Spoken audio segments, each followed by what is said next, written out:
അതിന്റെ ഒരു കഥ ഞാൻ വേണം ഒരൊറ്റ കഥയും കൂടെ പറഞ്ഞു. ഒരു ദിവസം ലവ് ആക്ഷൻ ഡ്രാമയുടെ ഷൂട്ട് എങ്ങനെയായിരുന്നു എന്നോട് പലരും ചോദിച്ചിട്ടില്ല. എങ്ങനെയായിരുന്നു ഇവരെയൊക്കെ ഹാൻഡിൽ ചെയ്തത്, ഭയങ്കര രസകരമായിരുന്നു ഷൂട്ട് എന്നൊക്കെ പലരും എന്നോട് ചോദിച്ചിട്ടുണ്ട്. അപ്പൊ അതുകൊണ്ട് എന്റെ ഒരു ദിവസം ലവ് ആക്ഷൻ ഡ്രാമയുടെ സെറ്റ് എങ്ങനെയായിരുന്നു എന്നുള്ളത് ഞാൻ ഒരു കഥ, ചെറിയ കഥ. ശരി. അതിൽ നിന്ന് മനസ്സിലാക്കാൻ നമുക്ക് എന്തുമാത്രം ബുദ്ധിമുട്ടുണ്ട് ഒരു സിനിമ, കാരണം അതിന് എളുപ്പമല്ല എന്നുള്ള സംഭവം. ഞാൻ മാരിയറ്റ് ഹോട്ടലിൽ ഷൂട്ട് ചെയ്യാം, കോട്ടിയാട് മാരിയറ്റ് എന്ന് പറഞ്ഞിട്ട് നമ്മുടെ നെടുമ്പാശ്ശേരി എയർപോർട്ടിനടുത്തുള്ള ഹോട്ടലിൽ ഷൂട്ട് ചെയ്യാം. അപ്പം ഞാൻ മാരിയറ്റിൻ്റെ പുറത്ത് ഫോണും പിടിച്ചിട്ട്, ഫോണല്ല, ഞാൻ സിഗരറ്റും പിടിച്ച് ചായയും പിടിച്ചിട്ട് നിൽക്കുക. അപ്പം എനിക്ക് 9 മണി, നമ്മൾ കോൾ ഷീറ്റാണ്, കോൾ ഷീറ്റ് എന്ന് വെച്ചാൽ 9 to 6 ആണ് നമ്മൾ വർക്ക് ചെയ്യുന്നത്. Okay, call ഷീറ്റില്ല. 9 മണിക്ക് മാം വരും, 10 മണിയാകുമ്പോൾ ഷോട്ട് എടുക്കും, 5:30 ആകുമ്പോൾ പാക്കപ്പ് ആവും. അങ്ങനെ 9 മണിക്ക് എനിക്കൊരു കോൾ വന്നു. മാം വിളിച്ചിട്ട് എന്നോട് പറഞ്ഞു, എനിക്ക് തീരെ വയ്യ, ഞാനിന്ന് വരില്ല എന്ന് പറഞ്ഞു. അപ്പോൾ ഈ കോട്ടിയാട് മാരിയറ്റിന് അന്ന് ഞങ്ങൾ ഏകദേശം നല്ല പൈസ, എത്ര പൈസ എന്നല്ല, നല്ല ലക്ഷക്കണക്കിന് പൈസയാണ് ഈ 2 ദിവസം ഷൂട്ടിന്. അപ്പം അത് ഓൾറെഡി നമ്മൾ കൊടുത്തു. ഒരു ദിവസം 2 ദിവസം പെർമിഷനേ ഉള്ളൂ നമുക്കവിടെ ഷൂട്ടിന്. അപ്പം ഇന്ന് ഇവർ വന്നില്ലെങ്കിൽ നമ്മുടെ എല്ലാ ചാർട്ട് പൊളിയും, നമ്മുടെ പരിപാടിയൊക്കെ പൊളിയും. അപ്പം എന്നെ വിളിച്ചിട്ട് പറഞ്ഞു, ഞാൻ വരില്ല, എനിക്ക് തീരെ വയ്യ, ഈ പനിയാണ്, പരിപാടിയാണ്. അപ്പം ഞാൻ പറഞ്ഞു, മാം ഞാൻ ലൊക്കേഷന് പൈസ കൊടുത്തു, ഞാൻ ഇവിടുത്തെ ഇത് കൊടുത്തു, how can you talk to me like that എന്നുള്ളൊരു സംഭവം. കാരണം ഞാൻ പറഞ്ഞത് തെറ്റുണ്ടല്ലോ, കാരണം ഒരു പനി പിടിച്ച ഒരാളെ എങ്ങനെ ആർട്ടിസ്റ്റിനെ, കാരണം നമ്മൾ അവരുടെ ഹെൽത്തിനൊക്കെ ആലോചിക്കണമല്ലോ. പക്ഷെ ഞാൻ അറിയാതെ എൻ്റെ ഒരു കൺസേൺ കൊണ്ട്, കാരണം നമ്മളാണ് പ്രൊഡക്ഷൻ, കൺസേൺ കൊണ്ട് ഞാൻ പറഞ്ഞുപോയി, ഉള്ളിലെ പറഞ്ഞുപോയി. അപ്പൊ കോള് കട്ടായി. അപ്പൊ എനിക്ക് ഭയങ്കര വിഷമം തോന്നി.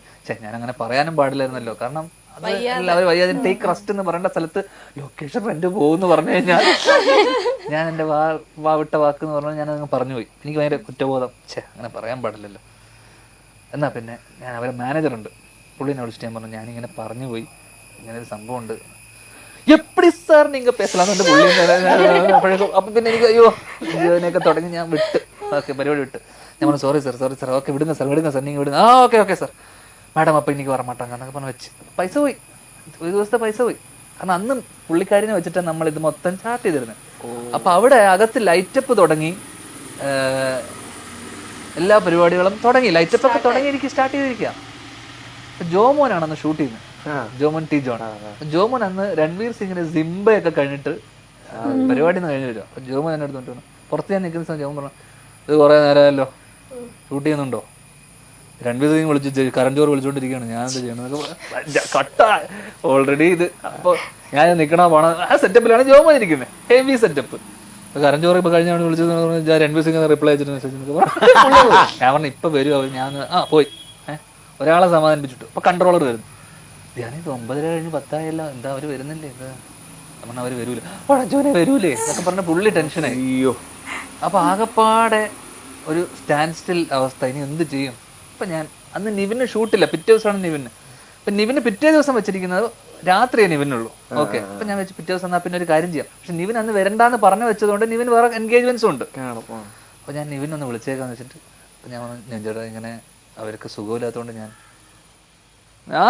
വരുമൊന്നുമില്ല, ഞാൻ വീട്ടിലാണ്. ഞാൻ പറഞ്ഞു വേറെ വഴിയില്ല, നമ്മൾ പൈസ കൊടുത്തു പോയി.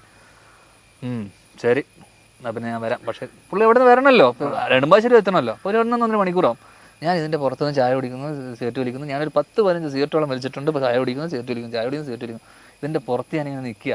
11:30 മണി. അപ്പോൾ പുള്ളി വന്നു, പുള്ളി കൃത്യമായിട്ട് വന്നു, ഞാൻ വിളിച്ചതുകൊണ്ട് വന്നു. എവിടെ എന്താ പരിപാടി? നമ്മൾ ഇതാണ് മറ്റേ അവർ സുഖമില്ല അല്ലേ പരിപാടി എടുക്കാൻ വന്നു. അപ്പം ഞാനും പിന്നെയും പുള്ളിയിൽ നിന്ന് സിഗരറ്റ് വലിക്കുന്നു, ചായ കുടിക്കുന്ന സമയത്ത് ഒരു 11:45-12 മണി വരെ ഞങ്ങളിങ്ങനെ പുറത്തുനിന്ന് സാധാ പറയാം. അപ്പോഴേക്ക് അവിടുത്തെ ലൈറ്റപ്പ് ചെയ്ത സാധനം നമ്മൾ പൊളിച്ചു. കാരണം അത് അവർക്ക് വേണ്ടി, വേറെ സീനിന് വേണ്ടി ലൈറ്റപ്പ് ചെയ്തത് പൊളിച്ച് ലൈറ്റപ്പ് ചെയ്യുമ്പോൾ മറ്റേ ആൾ വന്നു. രൺവീർ സിംഗ് ഇങ്ങനെ കരഞ്ചോറും പറയുന്നുണ്ട് ഇങ്ങനെയൊക്കെ. ഓക്കെ, അവർ പറയുന്നു വരുന്നു. റോഹിത് ഷെട്ടി പറയുകയാണ്, മറ്റേ അലിയൻ്റെ ഒരു കൂടെ പറഞ്ഞു, ഷാറുഖ് ഇപ്പം പറഞ്ഞത് ഞങ്ങൾ എൻ്റെ പൊന്നു പോയി നിങ്ങളൊന്ന് പോയി പറഞ്ഞ അവസാനം സമാധാനിപ്പിച്ച് കരഞ്ചോറിനെ പറഞ്ഞു ഇട്ട് കഴിയൊക്കെ ലൈറ്റപ്പ്, കാരണം ലൈറ്റപ്പ് പൊളിച്ച് അപ്പുറത്ത് ലൈറ്റപ്പ് ചെയ്യണമല്ലോ. അങ്ങനെ അപ്പുറത്ത് ലൈറ്റപ്പ് ചെയ്തുകൊണ്ടിരുന്ന സമയത്ത് 12 കാലമായപ്പോൾ ഒരു കാറ് വന്നു. കാറ് വന്ന് നിൽക്കുന്നു. കാറിന്ന് ഒരു 5 സീരീസ് ഒരു BM വന്ന് ഇറങ്ങുന്നു. കാറിന്ന് പുറത്തിറങ്ങിയിട്ട് പുള്ളിക്കാരി ഇറങ്ങി നിൽക്കുക. അപ്പം ഞാൻ നിവിനെ ഒരു സിഗരറ്റ് വിളിച്ചുകൊണ്ടിരിക്കുക. ഞാൻ അപ്പം നിവിൻ നീയല്ലേ പറഞ്ഞ ഇവർ വരില്ല എന്ന്. എന്നിട്ട് ഞാൻ അടുത്തോട്ട് പോകുന്ന സമയത്ത് ഐ എം എ പ്രൊഫഷണൽ, എനിക്ക് അസുഖം എന്നൊരു പ്രശ്നം. അങ്ങനെ ആയതല്ല, അവരങ്ങനെ തന്നെയാണ്, അവരത്രയും പ്രൊഫഷണലാണ്. ഞാനത് പറഞ്ഞത് അവർക്ക് വിഷമമായിട്ടുണ്ടാകും, പക്ഷെ അവർ പനി വെച്ചിട്ടും അവർ വന്നു. അത് വലിയ കാര്യമല്ലേ, കാരണം അവർ ശരിക്കും വന്ന് സുഖമില്ലായിരുന്നു. പക്ഷെ പെട്ടത് ഞാനല്ലേ, വന്നപ്പോ എല്ലാരും വന്നു. 12 കാലമായി. ഞാൻ എന്റെ ഷോട്ട് എന്താന്ന് പറഞ്ഞാൽ മതി, ഞാൻ കാരവനിലുണ്ടോ റെഡി ആകാൻ പറഞ്ഞാൽ മതി. മാം കയറിപ്പോയി നിവിനോടൻ. അപ്പൊ ഞാനാ പറയും, ഞാൻ പറഞ്ഞു നിങ്ങളപ്പൊ തിരിച്ച് നമ്മൾ നമ്മുടെ ഷോട്ടൊക്കെ എടുക്കാം എന്നിട്ട് നിവിനകത്തോട്ട് കയറി പോകുന്നു. നമ്മൾ അതോട്ട്, കാരണം കരൺ ജോഹർ അപ്പഴും ജോവണ്ടിനാണ് അവിടെ ലൈറ്റ്.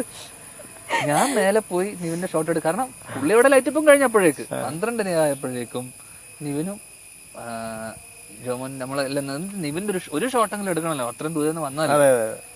അപ്പൊ അല്ലെങ്കിൽ പുള്ളിനെ നമ്മൾ ഇൻസൾട്ട് ചെയ്യാൻ പാടില്ല, നമ്മുടെ നായകനല്ലേ. അപ്പോൾ ഞാൻ പറഞ്ഞു എന്നാ പിന്നെ നിവിന് പറഞ്ഞാൽ കുഴപ്പമില്ല, എന്നാ പിന്നെ അഡ്ജസ്റ്റ് ചെയ്യാം, കുഴപ്പമില്ല, അവർക്ക് വയ്യാത്തല്ലേ, ഞാൻ തിരിച്ചു പോയിക്കോളാം എന്നൊക്കെ പറഞ്ഞ് പുള്ളിയും മനസ്സിലാക്കി ഇങ്ങനെ നിൽക്കുന്ന സമയത്ത് പുള്ളിക്കാരി കയറി വന്നു. ഷോട്ട് റെഡി അല്ലേ എന്ന് വെച്ചു. ഞാൻ പറഞ്ഞല്ല, ഇത് ലൈറ്റപ്പ് പൊളിച്ചിട്ട് ലൈറ്റപ്പ് ചെയ്യണം. പിന്നെ ഇതുവരെ രാവിലെ തൊട്ട് സമയത്ത് ലൈറ്റപ്പ് ചെയ്തിട്ടില്ലല്ലേ, ഒറ്റ പോക്ക് പോയി. അപ്പൊ ഞാൻ പുറകെ പോയിട്ടില്ല, ലൈറ്റപ്പ് ചെയ്ത് അത് പൊളിച്ചിട്ട് ഇവിടെ മാറ്റി പണ്ടാരക്കിയതാ. ഓക്കെ, തിരിച്ച് ഞാൻ പുറത്തോട്ട് വരുന്നു.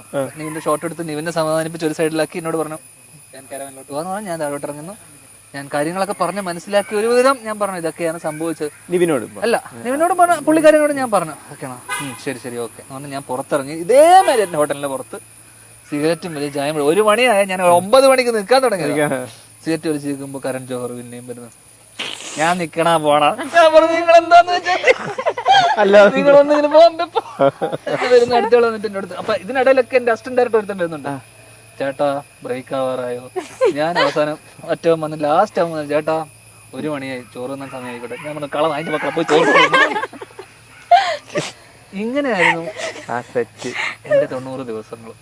ഞാൻ പറഞ്ഞ അങ്ങനെയല്ല, ഇതൊക്കെ ഒരു ഡയറക്ടർ എന്ന നിലയിൽ നമ്മൾ ആർട്ടിസ്റ്റിനെ നമ്മൾ ഹാൻഡിൽ ചെയ്യുക, അല്ലെങ്കിൽ ആർട്ടിസ്റ്റിന്റെ കംഫർട്ട് വളരെ ഇമ്പോർട്ടന്റ്. കാരണം അവർക്ക് ചിലപ്പോൾ അസുഖം വരും, അവരെ നമ്മൾ പാമ്പർ ചെയ്ത് നിർത്തണം. പലരും ചെയ്യാത്ത കാര്യമാണ്. അപ്പൊ അതുപോലെ നമ്മൾ, കാരണം നമ്മുടെ നായകനും നായിക നമ്മൾ പാമ്പർ ചെയ്യണം. അതുപോലെയാണ് നമ്മൾ എടുക്കുന്ന ഓരോ തീരുമാനങ്ങളും. ഡിസിഷൻ മേക്കിംഗ് എന്ന് പറഞ്ഞാൽ നമ്മൾ ഇന്നിപ്പം രാജുവേട്ടൻ ഒരു ഇന്റർവ്യൂവിൽ പറഞ്ഞ കാര്യങ്ങളാണ്. അപ്പോൾ വലിയ റെസ്പോൺസിബിലിറ്റി. അപ്പൊ ഇത് ആദ്യമായിട്ട് ചെയ്യുന്ന എൻ്റെ ഒരു അവസ്ഥ എന്ന് പറയുന്നത് പിരിമുറുക്കത്തിന്റെ, കാരണം ഇത്രയും വലിയൊരു ബഡ്ജറ്റിൽ നമ്മൾ സിനിമ ചെയ്യുമ്പോൾ. അപ്പൊ ഇതൊരു 3 വർഷത്തെ LED-യുടെ ഒരു ഓർമ്മ പോലെ ഞാൻ പറഞ്ഞതാ. ഇന്നും അതൊക്കെയാണ് നമുക്ക് ലൈഫിൽ ഉണ്ടായിട്ടുള്ള ഏറ്റവും വലിയ ലേണിംഗ് എന്ന് ഞാൻ വിശ്വസിക്കുന്നു. പക്ഷെ അത് തീയിൽ കുരുത്തെന്ന് വേണം പറയുന്ന പോലെ. കാരണം അങ്ങനെ ഒരു വലിയൊരു ക്രൂവിനെ നമ്മൾ ഹാൻഡിൽ ചെയ്ത് കഴിഞ്ഞാൽ പിന്നെ നമുക്കൊരു പിന്നെയുള്ള ഒക്കെ നമുക്ക് ഭയങ്കര ഈസിയാ, ടേക്ക് നോക്കാം. മനസ്സിലായില്ലേ? അത്രയും വലിയൊരു ക്രൂവിനെ ഹാൻഡിൽ ചെയ്തു, അത്രയും വലിയ സ്റ്റാർസിനെ നമ്മൾ ഹാൻഡിൽ ചെയ്തു, അത്രയും വലിയ ആൾക്കാരെയൊക്കെ ഹാൻഡിൽ ചെയ്ത് കഴിഞ്ഞാൽ പിന്നെ വരുന്ന കുഞ്ഞു കുഞ്ഞു സിനിമകളൊക്കെ നമുക്കിങ്ങനെ പുഷ്പം പോലെ അങ്ങ് ചെയ്തു പോകാം. ഇത് 3 years ഓർമ്മക്ക് പറഞ്ഞ ഒരു കഥ. അപ്പൊ ഇനി അതിന്റെ ഒരു സെക്കൻഡ് പാർട്ടോ എന്തെങ്കിലും ഈ 3 years സ്ഥിതിക്ക് എന്തെങ്കിലും അനൗൺസ്മെന്റ് പരിപാടികളുണ്ടോ? ഇല്ലില്ല, ഒന്നുമില്ല. നമ്മള് അടുത്ത പടം വേറൊരു ഉണ്ട്.